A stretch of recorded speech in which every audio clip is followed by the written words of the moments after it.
روز بخیر بینندگان عزیز. با سرخط رویدادها که همه روزه در همین وقت پیشنهاد شما می شود خوش آمدید. امروز 25 می از فوت یک جوان بر اثر رعد و برق و پیامدهای سیل و ژوله پرشدت در تاجیکستان، تأسیس کارخانه تولید ماشین‌های نظامی در تورسونزاده، آغاز محاکمه خبرنگار خورشید فاضلوف در بازداشتگاه و تعطیل برای گروهی از خوانندگان در تاجیکستان خواهیم گفت. نظامیان اوکراین میگویند روز پنجشنبه روسیه به شهر کیف و یکی از ولایت‌های این کشور با هواپیماهای بی سرنشینی استحصال ایران حمله کرد. به قول آنها همه 36 هواپیماهای بی سرنشین که انفراساختار مهم ملکی و نظامی را هدف قرار داده بودند به ضرر گردانیده شدند. دیروز دینیس نیکیتین که با لقب کاپوستین معروف بوده خود را فرمانده یکی از دو گروه مسئول حمله به خاک روسیه مینامد، ابراز داشت که این یورش تفتیش قدرت از طرف کورپوس داوطلبان آزادی روسیه بود و این آغاز کار است. گروه دیگری مسئول حمله به ولایت بلگرادی روسیه لیگیون آزادی روسیه نام داشته است.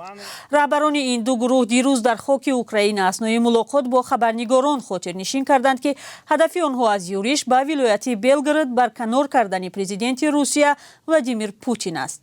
کرمل تاکید کرد که در عملیات به مقابل این گروه ها ده‌ها سلاح به دست کشته شد. اما رهبران گروه های مخالف حکومت روسیه میگویند در جریان یورش به روسیه 2 پیروی آنها کشته و 12 کس دیگر جراحت برداشته است. یک ساکن 17 ساله ناحیه خوولینگ ختلان بر اثر ضربه رعد و برق به هلاکت رسیده است. حادثه روز 24 می هنگام چارواچرانی جوان رخ داده است. در این باره خبرگزاری ازیا پلوس با استناد به کمیته حالت‌های فوق‌العاده تاجیکستان خبر داد. در همین حال به اطلاع کمیته در نتیجه باریدن ژوله و باران‌های شدید در چند منطقه تاجیکستان سیل آمده است.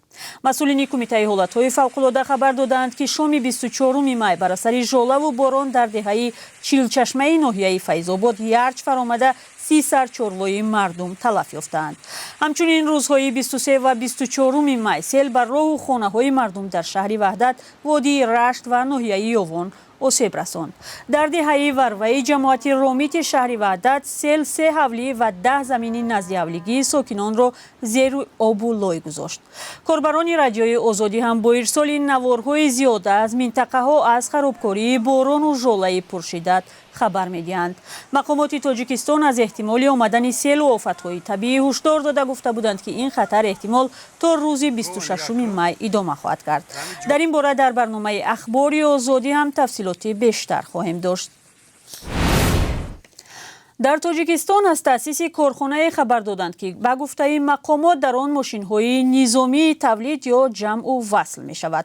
کارخانه سپر گروه را پرزیدنت تاجیکستان امامعلی رحمان روز 24 می ضمن سفرش به شهر تورسونزاده افتتاح کرد. بنا به خبری سامانه پرزیدنت در اول در این کارخانه از قسم‌های احتیاطی که از خارج آورده می شود 17 نوع نقلیاتی مخصوص را جمع آوری می کنند.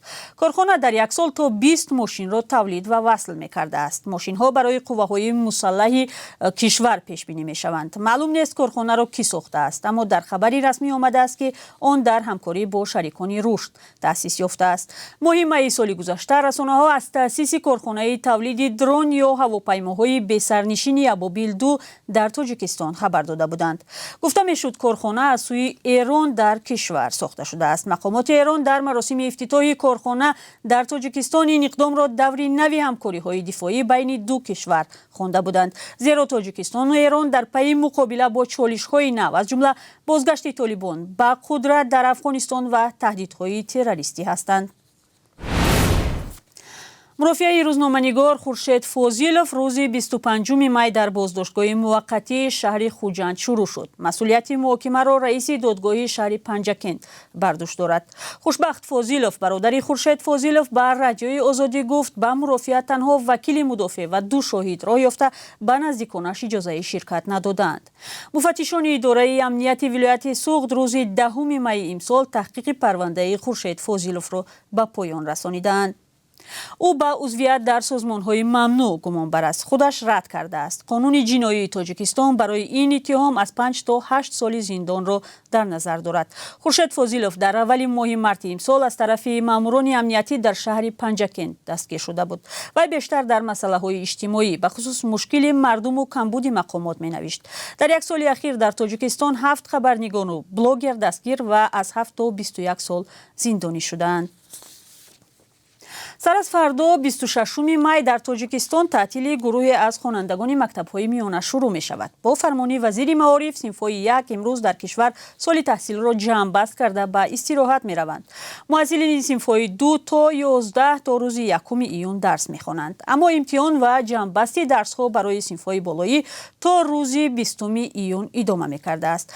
وزارت معارف امسال هم برگزاری همه گونه جشن و پایان سال تحصیل در مکتب‌های زنگ آخر را منع کرد.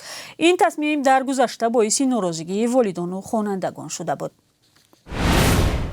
و قرب رسمی اسعار در تاجیکستان امروز 25 می بانک ملی نرخ روبل روسی را رسا 136 سومانی تعیین کرده است. ارزش دلار 10 سومانی و 91 درم و یورو 11 سومانی و 77 درم است. نرخ اسعار خارجی در بانک‌های تجارتی کشور میتواند کمی فرق کند. بیننده عزیز این چند خبر بود در سرخط رویدادها. ما 4 ساعت بعد با خبر و گزارش‌های نو و مهم در برنامه اخبار آزادی به نزد شما برمیگردیم. تا آن لحظه خدا نگهدار.